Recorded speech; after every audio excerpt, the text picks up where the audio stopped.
باضابطہ طور پر پروگرام کا آغاز کرنے کے لیے ہمارے مدرسے کے طالب علم محمد بن منصر جو ماشاءاللہ بہت ہی اچھے انداز میں عربی لہجے میں قرآن کی تلاوت کرتے ہیں، ان کی تلاوت کلام پاک سے پروگرام کا آغاز کر رہے ہیں۔ محمد بن منصر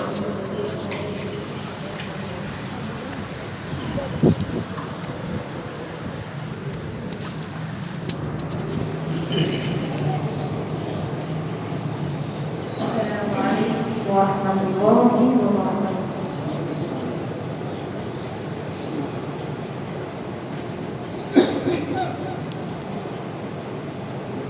أعوذ بالله من الشيطان الرجيم،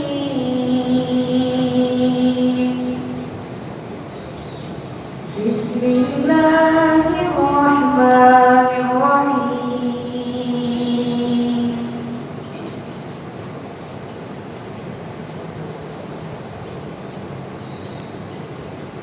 إن الذين قالوا ربنا الله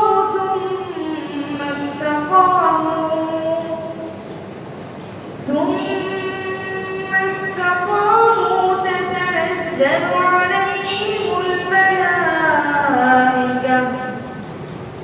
تتنزل عليهم الملائكة ألا تخافوا ولا تحزنوا وأبشروا بالجنة التي كنتم توعدون، نحن أولياؤكم في الحياة الدنيا وفي الآخرة، ولكم فيها ما تشتهي أنفسكم ولكم فيها ما تدعون، نزلا من غفور رحيم، نزلا من غفور رحيم، ومن أحسن قولا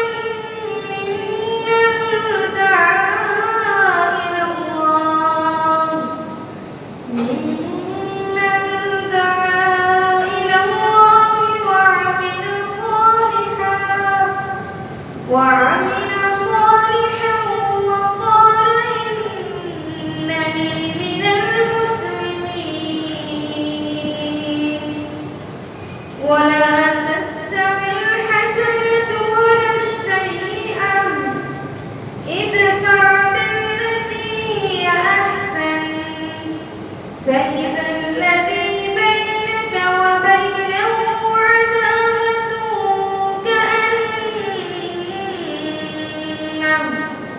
كأنه ولي حميم، وما يلقاها إلا الذين صبروا، وما يلقاها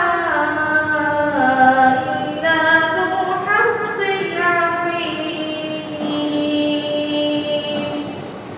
صدق الله العظيم۔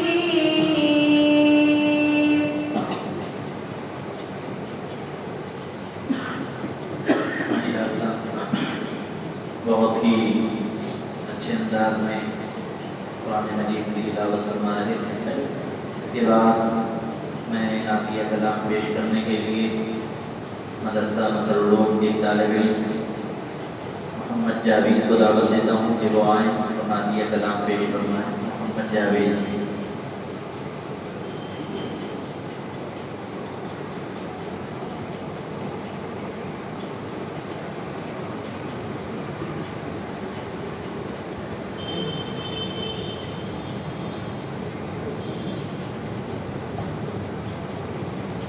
السلام عليكم ورحمة الله وبركاته۔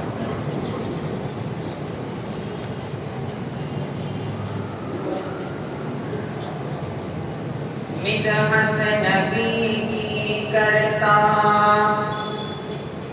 یہ اوقات کہیں نہیں تھی، مدحت نبی کی کرتا یہ اوقات کہیں نہیں تھی، لیکن ہوا خدا کا کرم سوچنے لگا،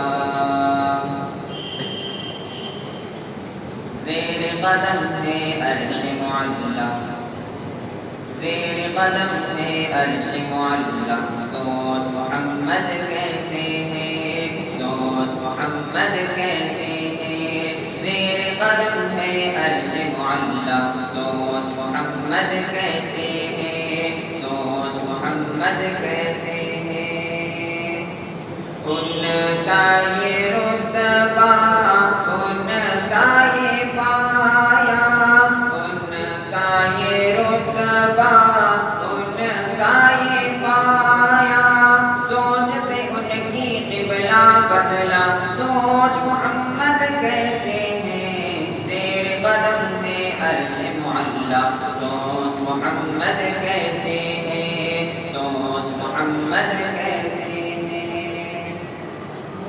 باعث تخلیق عالم مصطفیٰ کی شان ہے، ان کی ہر ایک بات رب دو جہاں کی بات ہے، باعث تخلیق عالم مصطفیٰ کی شان ہے، ان کی ہر ایک بات رب دو جہاں کی بات ہے، ان کی عظمت دیکھ کر جھک گئے شجر و حجر، ان کی عظمت دیکھ کر جھک گئے شجر و حجر، اللہ اکبر ایک اشارے پر، اللہ اکبر ایک اشارے پر، تیر کے دریا پتھر آیا، سوچ محمد کیسے ہے، زیر قدم ہے عرش معلا، سوچ محمد کیسے ہے، سوچ محمد کیسے ہے، عید کے دن پڑھنے کو دکانہ جب کہ چلے شاہ بدخاں، عید کے دن پڑھنے کو دکانہ جب کہ چلے شاہ بدخاں، ان کو نظر آیا رستے میں روتا بھی لگتا ایک بچہ، ان کو نظر آیا رستے میں روتا بھی لگتا ایک بچہ، بچے سے پوچھا کہ رونے کا سبب آخر ہے کیا، بچے نے اپنی یتیمی کا سنایا واقعہ، باپ ہوں اب میں تیرا، ماں تیری ہے عائشہ، باپ ہوں اب میں تیرا، ماں تیری ہے عائشہ، سن کے فرمانے نبی بچے کا دل جھوم اٹھا، سن کے فرمانے نبی بچے کا دل جھوم اٹھا، اپنے لا کر نہلا دھلا کر، گھر اپنے لا کر نہلا دھلا کر، اس کو نیا کپڑا پہنایا، سوچ محمد کیسے ہے، زیر قدم ہے عرش معلا، سوچ محمد کیسے ہے، زیر قدم ہے عرش معلا، سوچ محمد کیسے ہے،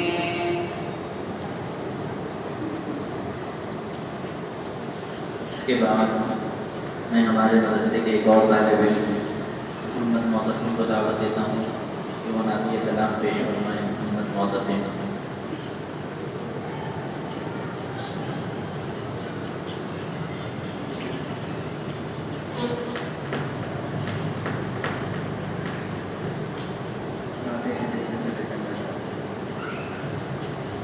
عشق سرور میں دل و جان لٹانے والے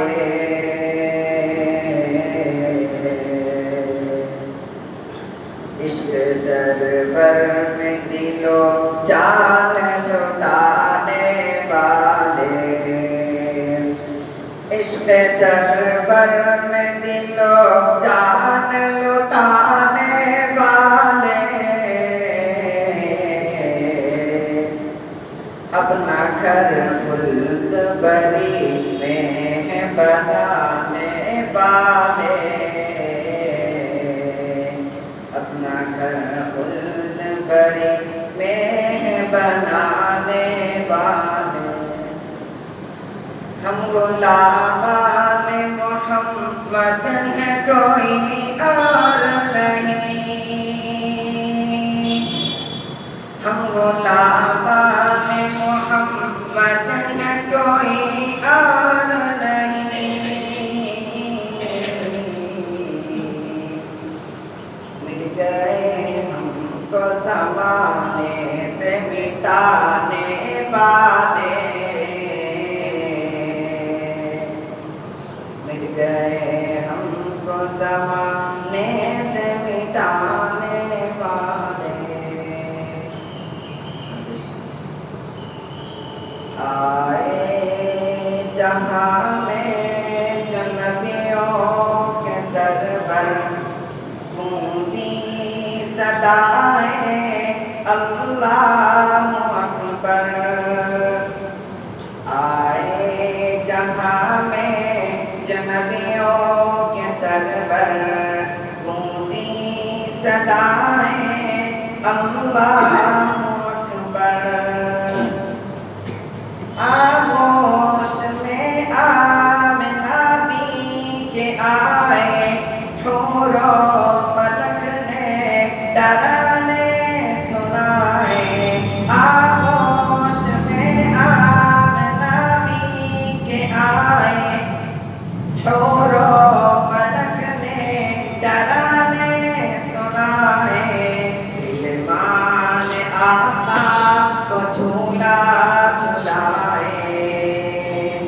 علمان آقا کو جھولا جھلائے وہ جگل بھی دے کہ خوشیاں منائے آقا کو علمان آقا کو جھولا جھلائے وہ جگل بھی دے کہ خوشیاں منائے اترا فلک سے فرشتوں کا لشکر اترا فلک سے فرشتوں کا لشکر نعرہ تکبیر اللہ اکبر مانگی عمر کے لیے جو دعائیں عرش بری پر یہ پہنچی صدائیں مانگی عمر کے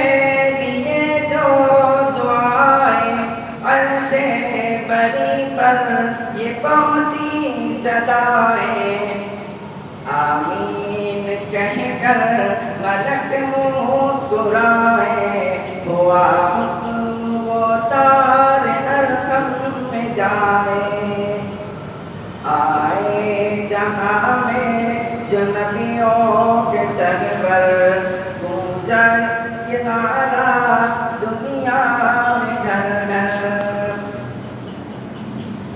آئے تو اصحاب بولے یہ مل کر نعرہ تکبیر اللہ اکبر تھامے رہی آقا کی شریعت پاتی رہی ایمان کی حلاوت دامن نہ چھوڑا پیارے نبی کا جب کہ عقیدہ ہوگی شہادت آئے جہاں میں جو نبیوں کے سرور گونجا یہ نعرہ دنیا میں گھر گھر نعرہ تک